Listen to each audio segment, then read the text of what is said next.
В Гулрыбском районе располагается большое количество мандариновых плантаций, с которых открываются умопомрачительные виды на ближайшие горы.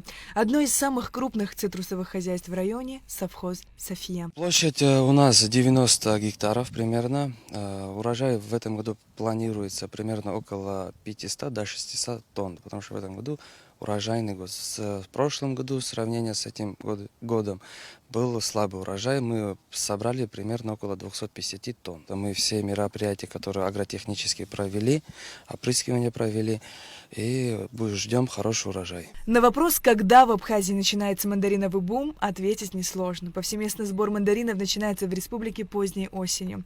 В Абхазии произрастает несколько сортов мандарин. Самые распространенные – это оншу и карликовые. Уже сейчас цитрусовые плантации усыпаны маленькими оранжевыми солнышками. Проводим 2-3 окашивания за весь период, 3 опрыскивания, иногда приходится до 4 из-за мраморного клопа, но в сравнении с предыдущими годами уже мраморный клоп сократилась его популяция, из-за этого уже спокойно, можем сказать, уже меньше его.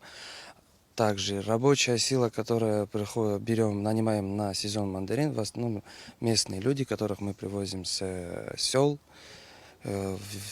Каждый день примерно около 200 людей работают. Мандарины в Абхазии – одна из главных сельскохозяйственных культур. Почти все собранные цитрусовые идут на экспорт, как правило, в Россию, где станут вкусным украшением каждого новогоднего стола. Собираем на плантации, на этих плантациях, отправляем в пункт, в павильон, они уже перерабатывают, сортируют, и приезжают постоянные наши клиенты с России и закупают и вывозят. Договоры есть, и каждый год постоянно те же люди. Да, бывают и новые покупатели. Уже совсем скоро наступит пиковый сезон сбора урожая цитрусовых, и главная задача крупных, а также небольших хозяйств – собрать мандарины вовремя и отправить до потребителя без потерь.